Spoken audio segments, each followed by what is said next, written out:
Assalamualaikum teman-teman, selamat berjumpa lagi dengan saya Abdurrahman dan masih tetap di channel Abdurrahman ya. Dan masih tetap juga mengupas tentang seputaran gangguan asam lambung dan anxiety psikosomatis.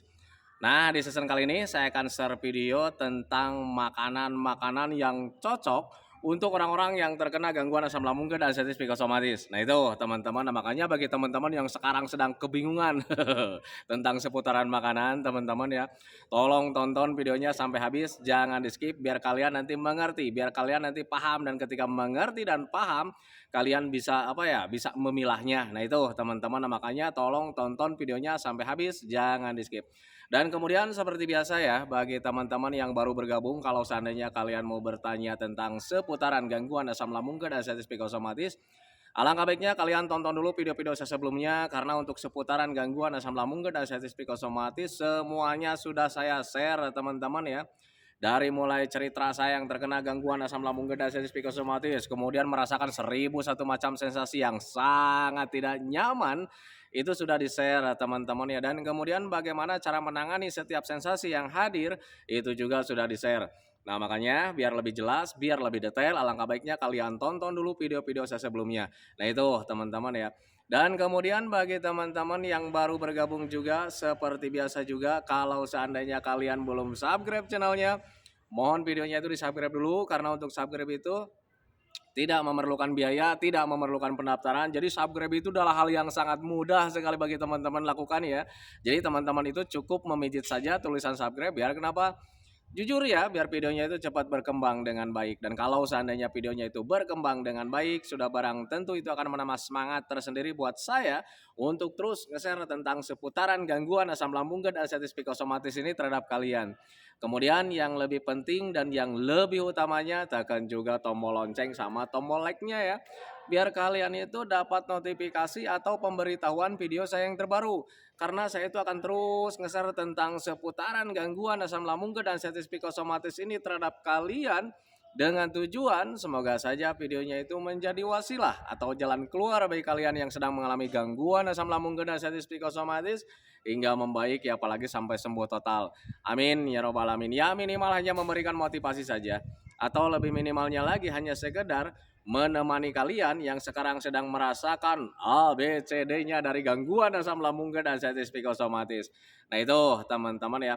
Nah teman-teman ya, mohon maaf nih, di kali ini saya tangannya pada kotor semua, bajunya juga pada kotor, maklum habis dari sawah gitu teman-teman dan sambil nunggu airnya ada, karena airnya sekarang lagi kosong teman-teman ya. Saya share dulu video teman-teman ya. Dan untuk share video kali ini itu karena memang banyak sekali yang kebingungan tentang seputaran tentang makanan gitu teman-teman ya. Padahal untuk share makanan itu udah sering saya lakukan gitu teman-teman ya. Nah, tetapi karena memang mungkin masih ada yang kebingungan juga gitu, makanya saya ulang kembali untuk share makanan-makanan yang aman untuk orang-orang yang terkena gangguan asam lambung dan anxiety psikosomatis. Nah itu teman-teman, nah makanya untuk orang-orang yang terkena gangguan asam lambung dan anxiety psikosomatis ketika belum memahami sebetulnya kadang membingungkan teman-teman ya, makan ini sensasi hadir, makan ini ada rasa tidak nyaman. Pokoknya banyak sekali teman-teman ya, karena untuk orang-orang yang terkena gangguan asam lambung dan anxiety psikosomatis, makanan itu paling sulit untuk dipilah gitu teman-teman. Untuk saya pribadi juga dulu seperti itu teman-teman ya. Kata orang lain ini aman, ternyata ketika dikonsumsi ternyata tidak. Nah itu teman-teman ya, ketika orang lain beranggapan bahwa ini makanan ini bisa menyembuhkan gangguan asam lambung dan anxiety psikosomatis, minimal sensasinya tidak ada, katanya kan seperti itu teman-teman ya. Tetapi untuk dicoba tetap aja sensasi itu hadir teman-teman ya. Nah itu, nah makanya di season kali ini saya akan kumpas tuntas pengalaman saya pribadi teman-teman ya tentang seputaran makanan-makanan yang dulu saya konsumsi. Nah itu teman-teman, nah makanya bagi teman-teman yang sekarang ingin mencoba, tonton videonya sampai habis, jangan di-skip biar kalian nanti mengetahui mana sih makanan yang aman untuk kita sendiri gitu teman-teman. Nah makanya pahami saja ke sana, tonton videonya sampai habis. Nah itu teman-teman ya. Nah untuk makanan-makanan untuk orang-orang yang terkena gangguan asam lambung dan anxiety psikosomatis, teman-teman dari dulu juga itu saya sudah sering sampaikan, sudah sering katakan gitu teman-teman ya, untuk makanan itu tergantung daripada siapa orangnya gitu teman-teman. Jadi saya tidak bisa menganjurkan bahwa makanan ini cocok untuk Anda, makanan ini cocok untuk kalian. Tidak bisa seperti itu, teman-teman. Kenapa saya tidak bisa menyampaikan hal seperti itu?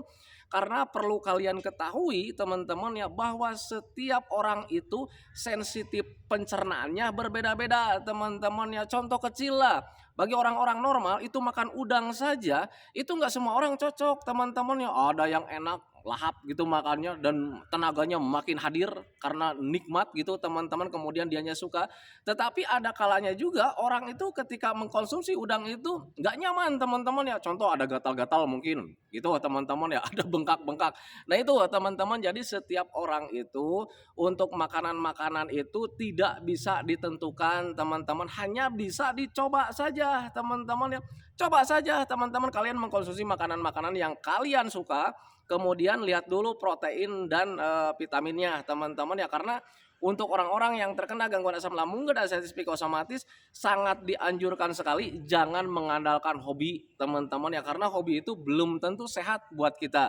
Nah itu teman-teman, jadi ketika saat terkena gangguan asam lambung dan sensitif psikosomatis itu harus bisa mengetahui atau mengetahui kebutuhan untuk tubuh gitu, teman-teman. Contoh kecil, ketika orang-orang yang terkena gangguan asam lambung dan sensitif psikosomatis ketika di ambang 95% atau misalkan 100% sudah sembuh nih, teman-teman ya, tetapi belum total misalkan seperti itu, sensitifnya masih ada gitu, teman-teman ya. Kan makan sambal itu masih udah bisa ya, walaupun cuma sedikit-sedikit gitu, teman-teman ya. Kemudian kalian lihat seblak nih, makanannya itu pedas. Nah itu teman-teman ya, kalian mengandalkan hobi, wah ini seblak nih enak nih, karena dulu juga saya sering ya makan seblak gitu, teman-teman. Dan kata Pak Abdul Rahman, itu harus bisa dibiasakan biar kita itu cepat terbiasa. Nah itu teman-teman, itu yang salah karena kalian itu mengandalkan hobi, teman-teman ya. Jadi ketika dikonsumsi belum tentu hobi itu sehat buat kalian.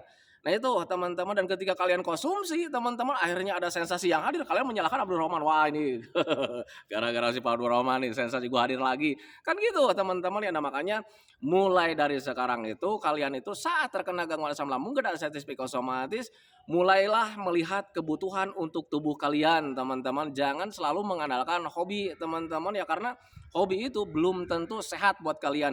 Tetapi kalau misalnya kalian, Pak saya rugi dong kalau gitu, saya nggak seperti dulu lagi mengkonsumsi ini itu bebas. Untuk pemulihan dari gangguan asam lambung dan sensitif psikosomatis, kalian itu jangan terlalu melihat untung rugi, teman-teman ya.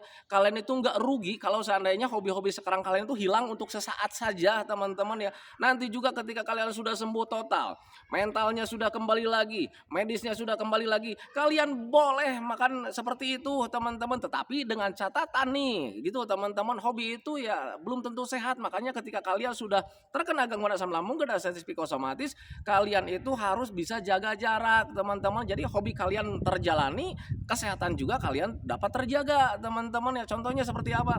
Sampai detik ini saya bisa makan sambal gitu, teman-teman, karena jujur ya saya hobi sambal, teman-teman. Jadi ketika makan gak ada sambalnya itu ya kurang nikmat, teman-teman. Tetapi sampai detik ini juga saya jaga jarak, teman-teman ya. Hari ini mengkonsumsi, besoknya tidak. Kemudian besoknya lagi mengkonsumsi, besoknya lagi tidak. Seperti itu, teman-teman. Dan apakah saya rugi? Sebetulnya untuk kebebasan, teman-teman, mungkin untuk orang-orang yang terkena gangguan asam lambung dan sensitif psikosomatis di makanan itu terampas, teman-teman ya. Kebebasan kita makan itu terampas, teman-teman. Tetapi terampasnya itu enggak terlalu sepenuhnya 100%, teman-teman ya. Kita masih bisa mengkonsumsi sambal pedas kayak macam begitu, teman-teman ya. Tetapi hanya untuk menjaga-jaga saja, teman-teman. Jangan sampai berlebihan lah gitu, teman-teman ya. Karena ketika berlebihan itu untuk gangguan asam lambung dan sensitif psikosomatis itu bisa kambuh kapanpun, teman-teman ya. Jujur saya nggak berani berbohong, teman-teman. Karena saya itu sudah terkena 2 kali, teman-teman. Nah makanya saya selalu anjurkan sama teman-teman yang sudah sembuh total pun, saya selalu menganjurkan untuk makanan itu kalian sekarang boleh makanan gitu, mengkonsumsi makanan-makanan apapun, teman-teman, sudah bebas lagi. Tetapi jangan sampai terlena, teman-teman, karena ketika kalian terlena, kambuh lagi dari gangguan asam lambung dan sensitif psikosomatis, kalian menderita lagi. Pak saya kambuh lagi, Pak kenapa nih sensasi hadir lagi, Pak kok sekarang cemas hadir lagi, rasa tidak nyaman hadir lagi. Nah itu teman-teman, nah, makanya pahami saja ke sana. Bahkan sampai detik ini juga saya selalu men-tag ya, selalu di-tag sama orang-orang, oh berarti kalau gitu Pak Abdul Rahman sekarang belum sembuh total dong. Nah itu biasanya Kalau seandainya kalau seandainya saya termakan oleh komenan-komenan seperti itu, saya bisa kambuh lagi teman-teman. Karena kalau misalkan, apa ya, terlalu menuruti hawa nafsu, wah ini nih orang nih bilangnya seperti itu. Akhirnya saya tunjukkan sama mereka, "Nih saya sekarang berlebih makan sambal," gitu, celakalah saya. Nah itu teman-teman, nah makanya ketika orang-orang yang selalu komen, "Wah berarti Pak Abdul Rahman belum sembuh total dong." Saya nggak dengarkan orang-orang seperti itu teman-teman ya, karena jujur ya saya tidak mau terulang untuk yang ketiga kalinya. Nah itu teman-teman, makanya untuk komenan-komenan seperti itu saya nggak hiraukan teman-teman ya.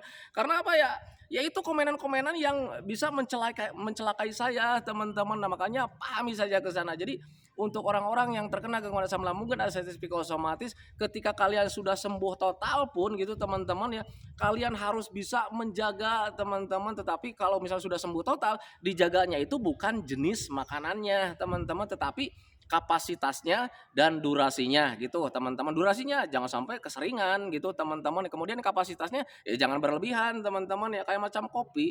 Sekarang saya sudah mampu minum kopi lagi gitu teman-teman ya, tetapi hari ini ngopi, besoknya tidak, besoknya ngopi lagi, besoknya tidak lagi gitu teman-teman. Selalu saja seperti itu. Kalau seandainya orang-orang bilang lebay, emang lebay sih teman-teman ya. Tetapi saya itu hanya lebih menjaga ya, menjaga kesehatan gitu teman-teman. Karena makanan-makanan seperti itu ketimbang kebutuhan untuk tubuhnya itu dengan apa ya, dengan resikonya lebih besar resikonya teman-teman ya.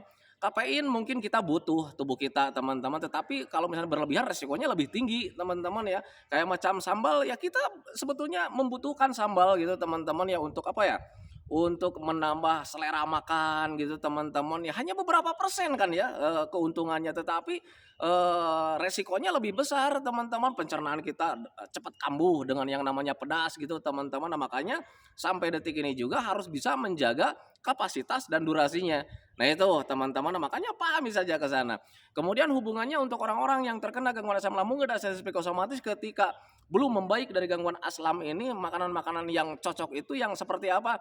Yang pertama ini teman-teman ya, mudah dicerna aja dulu gitu teman-teman ya, mudah dicerna dulu gitu teman-teman, karena ketika kalian mengkonsumsi makanan-makanan yang sulit dicerna, itu bisa membuat pencernaan kalian itu bekerja ekstra ya. Nah itu teman-teman, dan ketika bekerja ekstra itu sudah pasti asam lambungnya bertambah lagi. Seperti itu teman-teman, karena tujuannya asam lambung itu hanya untuk menguraikan makanan saja. Bayangkan saja ketika ada makanan yang alot, itu kemudian sulit dicerna ya. Asam lambungnya keluar nih, kemudian makanan yang alot itu sulit dicerna, itu asam lambungnya itu akan terus bertambah teman-teman ya, karena itu sudah sistem otomatis teman-teman ya. Jadi sistem otomatis dari tubuh kita, kalau seandainya ada yang sulit dicerna, itu asam lambungnya akan terus bertambah. Nah itu teman-teman, nah makanya hal yang paling pertama itu upayakan makanannya itu yang mudah dicerna dulu gitu teman-teman. Hindari makanan-makanan alot seperti itu teman-teman ya. Kemudian makanan-makanan yang lainnya hindari dulu, kayak macam pedas, santan, kemudian apa ya, asam gitu teman-teman, asam cuka apalagi teman-teman. Dan untuk asam itu bayangkan saja, ketika asam lambung kalian itu sedang bertambah keasamannya, ditambah lagi kalian mengkonsumsi asam misalkan cuka kayak macam begitu teman-teman ya, tambah asam, dan kemudian ketika tambah asam ya kita tambah nggak nyaman. Nah itu teman-teman, makanya untuk makanan itu kita harus bisa berpikir logika saja gitu teman-teman, bisa berpikir dengan wajar gitu teman-teman ya, mana ini yang harus dikonsumsi, mana yang harus dihindari teman-teman ya. Dan untuk makanan-makanan yang dulu sering saya konsumsi teman-teman ya, karena memang dulu itu saya sering BAB darah gitu teman-teman, walaupun BAB darah itu ya karena dari panas dalam gitu teman-teman. Jadi saya makanan-makanan itu yang bisa dicerna dengan sempurna teman-teman. Kemudian saya juga melihat bahwa makanan itu harus penuh protein teman-teman ya, karena berpikirnya seperti ini teman-teman ya, kalau seandainya ada luka di bagian usus gitu teman-teman ya, makanan-makanan yang penuh protein itu bisa menumbuhkan sel kebaikan tubuh kita teman-teman ya. Nah makanya waktu dulu saya makanannya itu mengandalkan yang penuh protein hewani dan kemudian protein nabati teman-teman ya. Dan kemudian untuk memilih protein hewani itu agak sulit teman-teman, karena contoh kalau misalkan ini mengkonsumsi daging sapi, bisa sih bisa sebetulnya teman-teman, cuman untuk saya pribadi capek gitu teman-teman. Karena apa? Daging sapi itu seratnya sangat besar gitu teman-teman ya, kemudian sulit untuk dicerna gitu teman-teman. Makanya ketika mau mengkonsumsi makanan daging sapi itu Ya gimana caranya nih supaya harus lembut gitu teman-teman biar pencernaannya itu nggak terlalu bekerja dengan maksimal. Akhirnya ngunyahnya itu harus lama dan waktu itu capek saya itu. Nah itu teman-teman makanya waktu itu saya menghindari makanan-makanan yang apalagi untuk daging-daging itu yang sulit dicerna, sulit dikunyah gitu teman-teman. Jadi untuk amannya saja, saya itu hanya mengkonsumsi daging ayam. Nah itu teman-teman dan daging ayam itu tanpa lemak gitu teman-teman dan kemudian masaknya juga harus benar-benar empuk. Kemudian untuk ikan-ikannya, saya menghindari ikan-ikan laut teman-teman karena ketika ikan-ikan laut itu dulu itu ketika dikonsumsi itu ya kadang suka hadir, suka spontan hadir teman-teman. Jadi untuk makanan ikan laut itu untuk saya pribadi nggak cocok gitu teman-teman. Kayak macam apa ya, cumi, kemudian pokoknya makanan ikan-ikan laut itu nggak cocok buat saya. Semuanya teman-teman ya, itu nggak cocok buat saya. Dan kemudian untuk makanan itu apa ya, ikan-ikan tawar itu semuanya cocok kecuali ikan mas teman-teman untuk saya pribadi teman-teman ya. Karena ketika mengkonsumsi ikan emas itu saya lebih cenderung hadirnya itu ngantuk gitu teman-teman, yang ngantuk, lemas, kemudian, terasa apa ya, terasa terasa ngebayang gitu teman-teman dan padahal itu sebetulnya hal merupakan lumrah gitu teman-teman, merupakan hal kejadian biasa, jangan kita orang yang terkena aslam gitu teman-teman ya. Orang normal saja ketika mengkonsumsi ikan mas itu biasanya suka ngantuk gitu teman-teman dan untuk saya pribadi kenapa saya katakan tidak cocok, karena waktu itu ketakutannya masih besar teman-teman. Jadi ketika ada lemes, ngantuk itu saya nggak mau teman-teman dan sudah pasti ketika mengkonsumsi ikan mas itu pasti cemas hadir. Nah itu teman-teman, nah makanya bagi teman-teman yang sekarang mengkonsumsi ikan mas gitu teman-teman, tetapi kalian bisa menerima ketika makan apa ya, ikan mas itu kalian ada rasa ngantuk, ada rasa lemes gitu teman-teman ya. Kalian kalau misalnya tidak cemas lanjut saja teman-teman, tetapi untuk saya pribadi kenapa dulu menghindari ikan mas, karena ketika mengkonsumsi ikan mas itu ya kadang ketika ada lemes kemudian ada ngantuk itu saya nggak bisa menerima teman-teman. Kenapa ini saya begini nih? Kalau mas lagi nih sering ngantuk gitu kan ya. Nah itu di situ cemas hadir. Nah itu teman-teman, makanya waktu itu ikan mas saya coba hindari teman-teman, makanya saya mengkonsumsi ikannya itu yang lain saja gitu teman-teman, kayak macam ikan nila, ikan lele, ikan patin, kemudian gabus teman-teman, itu yang sering saya konsumsi teman-teman ya. Dan untuk cara memasaknya juga itu tidak digoreng teman-teman ya, jadi cuman dibakar. Kalau nggak dibakar bosen nih dibakar gitu teman-teman ya, saya kasih pepes gitu teman-teman, dipepes saja. Nah itu teman-teman, kemudian ketika orang yang terkena gangguan asam lambung dan sensitif psikosomatis termasuk saya dulu gitu teman-teman, ada kalanya HB-nya itu rendah gitu teman-teman, dengan tanda nih mukanya pucat gitu teman-teman ya, apalagi kalau misalnya melihat kelopak mata bagian dalam itu kayak macam memutih teman-teman ya, jadi pucat lah gitu teman-teman. Kemudian ketika periksa itu ternyata HB-nya rendah gitu teman-teman ya. Gimana caranya nih supaya HB-nya normal kembali? Nah, waktu itu saya mengkonsumsi makanan yang penuh protein itu cuman dibantu dengan hati ayam tanpa ampla teman-teman, karena amplanya itu agak alot ya. Kemudian, dalamannya juga enggak kayak macam ususnya, tidak teman-teman. Jadi mengkonsumsi hati ayam saja, dan hati ayam itu cukup membantu buat saya. Kemudian jarak 4 hari, 5 hari, saya juga lupa lagi ya waktu dulu itu. Itu HB-nya itu mulai normal kembali teman-teman ya, dan kemudian bagaimana cara memasak hati ayamnya, saya cuma dikukus doang teman-teman, dikukus kadang direbus gitu teman-teman, bakal, malas, apa ya, bosen direbus, udah direbus itu kadang dibakar juga. Apakah itu enak? Tidak teman-teman ya, jujur ya, tidak nikmat teman-teman, tetapi karena memang dulu itu saya itu pengen apa ya, pengen cepat sembuh akhirnya dipaksakan juga, jadi makannya itu nggak terlalu tergesa-gesa, akhirnya dialihkan ya pemikirannya itu kadang sambil ngobrol, sambil lihat orang bermain, anak-anak bermain gitu teman-teman, saya makan hati ayam gitu teman-teman ya. Akhirnya tahu-taunya habis aja karena ketika kita fokus di makanan itu teman-teman ya, udah tahu nggak nikmat, kemudian kitanya fokus di sana akhirnya ya sering mual teman-teman ya. Akhirnya ketika sering mual itu ya kadang suka nangis, "Wah, ini saya butuh tapi saya nggak bisa makan." Nah itu teman-teman, makanya waktu itu saya punya trik tersendiri, jadi mengkonsumsi makanan yang dibutuhkan untuk tubuh itu kalau seandainya tidak suka gitu teman-teman ya dialihkan pemikirannya. Lihat orang lalu lalang, lihat anak-anak sedang bermain sambil ngemil itu, tahu-tahunya habis saja. Nah itu teman-teman, itu saya dulu saat terkena gangguan asam lambung dan sensitif psikosomatis. Nah itu teman-teman, nah makanya bagi teman-teman yang sekarang sedang terkena gangguan asam lambung dan sensitif psikosomatis harus bisa mengenali makanan sendiri gitu teman-teman, karena untuk saya pribadi tidak bisa menganjurkan sama teman-teman itu makanan ini nih cocok nih, makanan ini jangan nih, tidak seperti itu teman-teman, karena kembali lagi bahwa setiap sensitif orang itu berbeda-beda teman-teman. Yang penting kalian hindari itu makanan-makanan yang sudah dianjurkan sama dokter, kayak macam pedas, santan, kemudian berlemak ya, kemudian bersoda, kemudian makanan yang alot, kemudian alkohol seperti itu. Pokoknya yang dianjurkan sama dokter itu hindari saja gitu teman-teman. Selebihnya kalian harus bisa mencoba sendiri teman-teman, dan untuk mencoba itu kalian jangan takut teman-teman, karena untuk mencoba itu tidak berbahaya teman-teman ya, minimal cuman sensasi hadir aja. Dan ketika sensasi hadir juga kalian nggak usah takut teman-teman, karena ketika sensasi hadir itu ya tidak menyebabkan kalian mati. Nah itu teman-teman, kecuali kalau misalnya kalian mencobanya itu racun, misalnya racun dicoba nih, jangan teman-teman ya, itu bisa membuat kalian mati. Nah itu teman-teman, untuk mencoba makanan ini itu ya sebetulnya kalian harus bisa mencoba gitu teman-teman ya, dengan kapasitas jangan berlebihan saja gitu teman-teman ya. Dulu juga sama gitu, sampai itu saya itu di tembok itu banyak catatan teman-teman ya, makan kol gitu ya, akhirnya ketika makan kol akhirnya ada kembung, begah, akhirnya tulis kol, checklist gitu teman-teman ya, disilang, nggak bisa gitu teman-teman ya. Kemudian besoknya saya makan lagi ikan mas, oh ternyata ikan mas suka ngantuk, lemas, akhirnya cemas hadir, saya backlist lagi gitu teman-teman ya, coret, nggak cocok. Kemudian pindah ke ikan nila dicoba gitu teman-teman. Kemudian ketika ikan nila itu ada rasa nyaman, nah baru di situ masuk gitu teman-teman, makanan yang nantinya bisa dikonsumsi lagi. Nah itu teman-teman, saya selalu mencoba seperti itu teman-teman, karena dulu itu kenapa saya sering mencoba seperti itu, karena dulu itu mengalami kebingungan teman-teman ya, banyak saran sebetulnya teman-teman ya. Bapak, alangkah baiknya Bapak mengkonsumsi ini nih, saya juga dulu sembuh nih pakai ini. Ketika dicoba, kelayangan hadir, begah hadir, ulu hati tidak nyaman hadir, mencret iya gitu teman-teman. Akhirnya ketika dipaksakan 1 hari 2 hari itu nggak ada perbaikan teman-teman. Wah ini nih berarti nggak cocok sama saya. Akhirnya datang lagi informasi, Pak rebusan telur nih biar tenaganya cepat hadir, kasih madu katanya gitu ya kan dulu itu ya.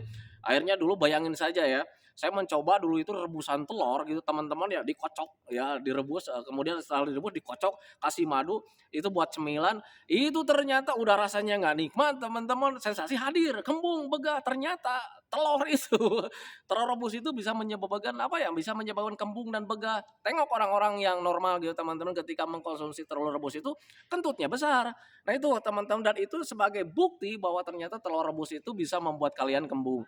Nah itu teman-teman, makanya untuk orang-orang yang terkena gangguan asam lambung dan sensitif psikosomatis selalu dihindari makanan-makanan telur rebus gitu teman-teman ya, karena itu nggak cocok. Untuk saya pribadi juga nggak cocok gitu teman-teman, tetapi kembali lagi sama kalian, kalau seandainya kalian cocok ya lanjut gitu teman-teman. Pokoknya apa yang membuat kalian nyaman, apa yang membuat kalian nikmat, kemudian sensasi tidak ada teman-teman, itu makanan-makanan yang sehat gitu teman-teman. Dan kalau seandainya kalian bertanya juga sama saya teman-teman ya, terus makanan-makanan yang Bapak konsumsi apa? Makanan yang sering saya konsumsi dulu gitu teman-teman ya. Dari mulai nasinya saja gitu teman-teman, nasinya itu nggak terlalu keras ya. Enggak terlalu jadi nasinya itu agak lembek tetapi nggak bubur juga gitu teman-teman, karena untuk bubur itu tenaganya nggak terlalu panjang ya. Dia tenaganya itu cuma sebentar. Nah itu teman-teman, jadi untuk nasinya saja itu saya nasinya nasi lembek, itu yang pertama. Kemudian untuk lauk pauknya yang mudah dicerna, untuk saya pribadi ikan ayam, kemudian hati ayam, tanpa amplanya teman-teman, kemudian ikan-ikannya semuanya ikan tawar, tetapi ikan mas saya tidak konsumsi gitu teman-teman. Kemudian untuk sayur mayurnya saya cuman bayam saja tanpa batang, itu juga teman-teman, ketika di parah-parahnya, ketika di ambang 95% saya selalu pakai batangnya gitu teman-teman, tetapi ketika di 40% karena batangnya itu mengandung kayak macam apa ya, ada serat yang kasar gitu teman-teman di batangnya, saya mencoba dihindari itu. Nah, tetapi ketika di ambang 95% saya sudah memakai batangnya gitu teman-teman, dan itu sayur bayam. Nah, kemudian sayuran yang lainnya itu kayak macam rebusan labu siam teman-teman. Jadi rebusan labu siam itu selalu hadir setiap hari teman-teman. Kadang ketika bosen nih dibikin cemilan, saya dimasukin sayur gitu teman-teman ya. Kemudian wortel itu yang aman buat saya. Jadi untuk sayur wortel itu kadang saya selalu dicampur dengan tahu teman-teman ya. Jadi rebus dulu wortelnya, ketika sudah empuk, benar-benar empuk, baru tahunya itu dimasukin gitu teman-teman ya. Kadang suka dicampur juga dengan apa ya, dengan labu siam, di apa ya, dipotong kayak macam dadu seperti itu. Dan untuk rasanya dulu itu sangat tidak nikmat teman-teman, karena bumbunya itu cuman apa ya, cuman penyedap rasa doang gitu teman-teman ya. Itu sangat tidak nikmat dulu gitu teman-teman. Tetapi karena mungkin keterbiasaan, sampai detik ini juga saya masih senang teman-teman. Jadi kadang suka ketagihan karena sudah mulai terbiasa bertahun-tahun mengkonsumsi itu teman-teman, dan akhirnya ketika sekarang kadang suka rindu dengan masakan-masakan seperti itu teman-teman, akhirnya suka nyuruh istri, nyuruh ini ya, "Bikin sayur bayam dong sama tahunya," kasih apa ya, kasih wortel. Nah itu teman-teman, padahal itu dulu itu saya nggak suka gitu ya, sebelum terkena gangguan aslam itu saya nggak suka makanan seperti itu. Nah itu teman-teman, kemudian untuk minumnya, sebelum sembuh total gitu teman-teman, saya menghindari minuman-minuman berwarna teman-teman ya. Jadi yang namanya teh, kopi seperti itu saya hindari teman-teman ya. Jadi minumnya itu cuman air putih hangat gitu teman-teman ya, dan air putih hangat itu saya nggak yang bermerek teman-teman ya, cukup isi ulang saja karena ya, udah cukup sih sebetulnya untuk itu juga, tetapi kalau misalnya kalian mampu membeli yang bermerek gitu teman-teman, boleh-boleh saja teman-teman ya.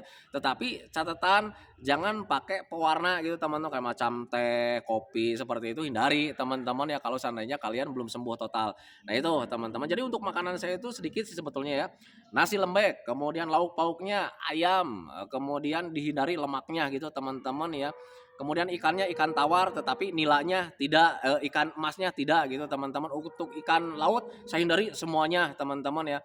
Kemudian untuk dagingnya itu saya cuman daging ayam saja gitu teman-teman. Kemudian untuk sayurnya cuman sayur bayam, kemudian, wortel, kemudian apalagi ya, labu siam gitu teman-teman. Selebihnya saya nggak cocok karena waktu itu saya sedang parah-parahnya teman-teman. Tetapi perlu kalian ketahui juga gitu teman-teman ya, bahwa setiap makanan itu, setiap orang itu makanan itu belum tentu cocok. Mungkin di saya labu siam cocok, mungkin di teman-teman tidak gitu teman-teman ya. Nah makanya kalian harus bisa mencobanya gitu teman-teman. Tetapi bagi teman-teman, "Pak, alhamdulillah sekarang ini saya cocok, ya ini cocok, ya ini cocok." Alhamdulillah teman-teman, berarti kalian itu nggak terlalu parah teman-teman ya. Tetapi untuk saya pribadi waktu itu karena memang sudah berbaringnya juga lama gitu teman-teman, nggak bisa bangun, jangan untuk bangun ya, untuk nengok aja nggak bisa teman-teman dulu itu. Ya kalau seandainya kalian cuman biasa-biasa saja, kemudian masih bisa mengkonsumsi ini itu, harus bersyukur teman-teman ya, lanjut saja teman-teman. Tetapi kalau misalnya kalian masih ketakutan juga untuk mencoba, saya tekankan sama kalian untuk mencoba itu tidak berbahaya teman-teman ya, karena ya biar kalian itu tahu mana makanan yang cocok buat kalian. Nah itu teman-teman, jadi alangkah baiknya mulai dari sekarang itu kalian mencoba saja dengan kapasitas sedikit gitu teman-teman. Tetapi kalau misalkan makanan-makanan yang pokoknya yang harus dihindari itu sesuai anjuran dokter saja. Pedas hindari, santan hindari dulu untuk sementara gitu teman-teman, berminyak, berlemak hindari saja dulu, makanan alot hindari saja dulu, kafein, soda seperti itu hindari saja dulu gitu teman-teman ya, untuk sementara. Tenang, nanti juga kalian ketika sudah sembuh total kalian bebas lagi makanan, tetapi perlu saya tekankan sama kalian, walaupun kalian sudah sembuh total, kemudian bebas mengkonsumsi ini itu, alangkah baiknya kalian juga harus tetap dijaga kapasitas dan durasinya gitu teman-teman, biar tidak terulang kembali, biar tidak kambuh lagi dari gangguan asam lambung dan sensitif psikosomatis. Nah itu teman-teman, nah, makanya harus bisa memahami ke sana. Nah itu teman-teman ya video dari saya tentang seputaran makanan, karena banyak sekali yang bertanya tentang makanan, "Pak, saya yang cocok tolong di-share, saya masih kebingungan," teman-teman ya. Jujur ya untuk saya pribadi juga dulu sama seperti itu, tetapi kalian nggak usah bingung, ketika kalian mencoba sensasi pasti hadir, tetapi perlu kalian ketahui ketika sensasi hadir itu nggak menyebabkan kalian mati teman-teman ya. Tetapi kalau misalnya kalian, "Pak, tapi saya nggak nyaman nih, nggak nyaman." Oh berarti mental kalian belum tumbuh teman-teman ya. Untuk rasa tidak nyaman, ya kalian itu resiko sih sebetulnya teman-teman, saat terkena gangguan asam lambung dan sensitif psikosomatis resiko ya, kayak macam kembung, begas, salah makan itu di mindset juga ada. Itu resiko teman-teman, tetapi kalau seandainya kalian tidak mau ngambil resiko teman-teman ya, mau sampai kapan kalian menderita? Nah itu teman-teman, akhirnya dijaga terus makanannya. "Ah takut makanan ini, takutnya nanti mindset." Padahal belum tentu kan ya, akhirnya kalian jaga, nggak dikonsumsi sama sekali, dan akhirnya justru nanti malah tubuh kalian itu tidak terpenuhi kebutuhannya setiap harinya teman-teman, akhirnya kurus, kemudian tenaga nggak ada teman-teman ya. Nah itu, nah makanya sangat penting sekali untuk mencoba teman-teman, karena itu juga demi kebaikan kalian teman-teman ya. Karena kebutuhan untuk tubuh kita itu harus bisa masuk segala vitaminnya, harus bisa masuk segala gizinya, proteinnya juga harus segala masuk gitu teman-teman ya. Dan untuk makanan-makanan yang bergizi itu full gizinya gitu, banyak vitamin vitaminnya itu tidak ada dari satu makanan, teman-teman. Jadi harus berbagai macam makanan ngumpul di situ. Nah itu teman-teman, nah makanya yang sekarang masih mengalami takut makan ini itu cobalah untuk mengkonsumsi makanan-makanan yang lain, coba saja teman-teman karena ketika kalian mengkonsumsi banyak makanan itu, justru itu bisa memenuhi kebutuhan untuk tubuh kalian.